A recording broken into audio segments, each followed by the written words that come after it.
2026, you finally get that raise and you're thinking, cool, life's about to get easier. But then it just doesn't.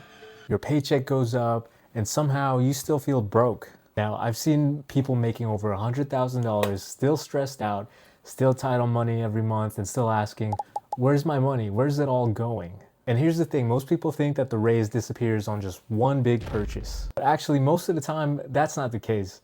It disappears on the stuff you don't even notice. So this video is going to be really simple. I'm going to show you guys 4 ways to make your raise actually change your life in 2026. We'll go over travel, skills, investing, and business ownership.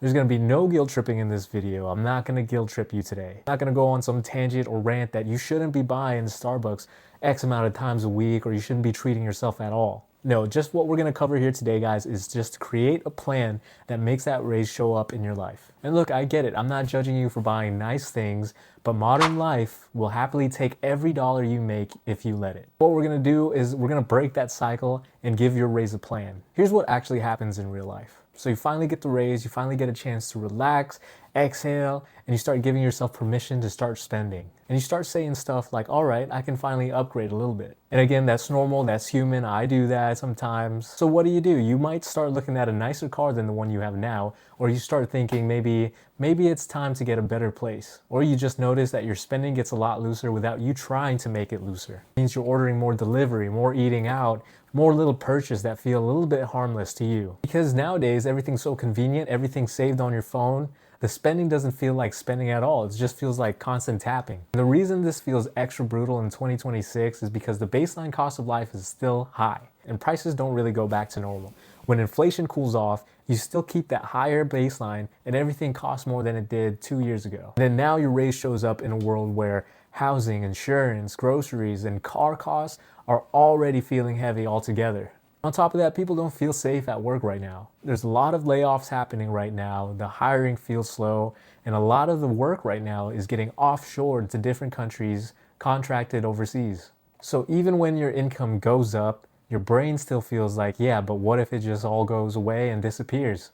Now, I'm not saying that the goal is to never upgrade. The goal is actually just don't let the upgrades happen first. So let's use one clean example so everything makes sense. Say your raise is an extra $1,000 a month after taxes. I know it's pretty high up there and it's not your typical raise that you would get, but let's just use this for an example. Now, if that $1,000 just sits in your checking, it will get eaten alive. When people hear lifestyle inflation, they picture designer brands and all the flashy things that come with it. Now, sometimes it's that, but most of the time, it's not flashy at all. It's the little stuff you do because life is busy, you're tired, you're stressed, you want the easy option, and you tell yourself it's not a big deal because it's only this one time. So what does that mean? That leads you to door dashing because you had a long day, you didn't want to cook, you didn't plan ahead, you didn't have enough time, you were too tired. You upgrade the phone plan because it's only $30 to $50 more. And you start tacking on and adding subscriptions just because they're only 10 bucks each, but 10 bucks over 20 subscriptions, that adds up. And the most common, biggest thing I see happen all the time is upgrading cars. If you're making $100,000 a year, which is now middle class nowadays, you're taking home roughly $7,000 to $7,500 a month. And that's after taxes. So when you replace your old reliable Toyota Camry for a luxury vehicle like BMW or Mercedes, that can easily run you up to $1,000 to $2,500 a month once you add the payments, insurance, and all the upkeep it comes with. So that right there is one decision that already swallows most of the raise before anything else even happens. Now, none of these choices are crazy by themselves, but stacked on all together, they just quietly become your new baseline. And that's why people look at their bank account and they say, I didn't even spend much on anything. And that's the point. Modern spending today is death by 1,000 tiny cuts. So the move here is to not never upgrade, but upgrade last. And here's a quick reality check for you guys out there. Most people I personally met who are well off, rich, affluent, whatever it is, they never look fancy.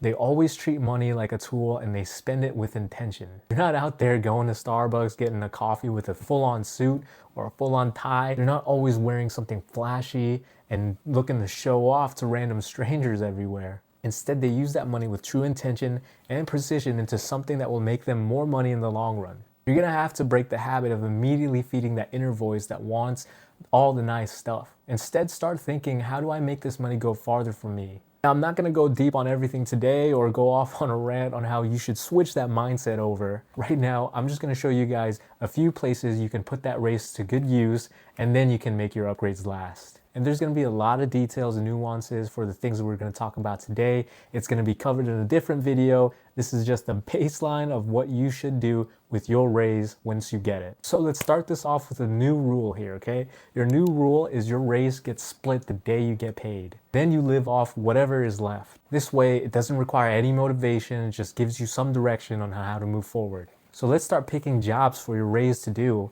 or else it'll get spent for you. The first raise play we're gonna talk about is spending that raise into some hobby that you truly appreciate and put value into. And most of the time, for most people, traveling is the way to go. If you wanna actually feel a raise, throw it into traveling, because traveling turns money into a true moment in your life. It's not just some bill that blends into your regular monthly spending. And here's how the raise actually makes traveling feel different. We're not talking about traveling just to travel or taking a trip just to take a trip. We're talking about making your experience in that moment better. So you use that money to upgrade your flight seats so you're not miserable the whole day, or you could spend it on a nicer hotel with more amenities, more things around there. Maybe it's even closer to the attractions you need. Or you use that money to eat good food when you're out there experiencing a new country, new culture, and you want to get that full experience, understand what their food is like, and really go nuts there, have fun. And you can use this extra cash from your income raise to normally talk yourself into doing experiences that you normally wouldn't do if money was tight. So you do that jet ski rentals. Maybe you can even book a boat day. Maybe you can go ahead and do that scuba diving lessons you always wanted to, or do the zip lining.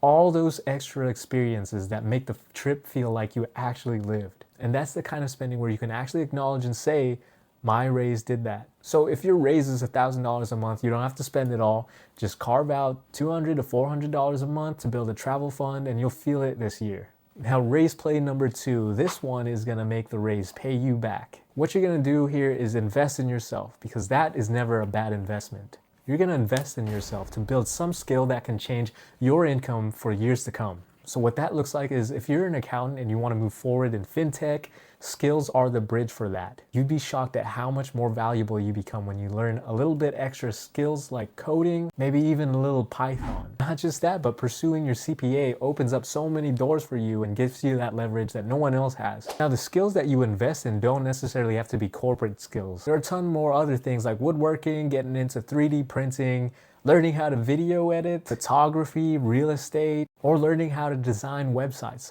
And all of those things that I just listed can pay you really well. So the point here is simple, guys.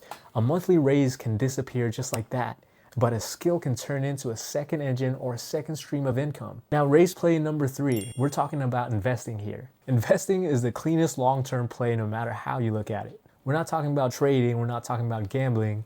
We're just talking about consistent investing. So again, you're making $1,000 a month extra with this new raise, and now you throw that into the S&P 500 index fund. Now the S&P 500, otherwise known as the US market, has an average return of 10% a year. And if you're devoting $1,000 a month with that 10% return, just after 10 years, you're already gonna be sitting around $205,000. And in 20 years, that'll be $759,000. And if you stick around 30 years, well, that's just $2.26 million you'll be getting, not even counting the compounding interest you're buying into. And this is a great way for you to stop treating your raise as extra spending and start treating it like an asset.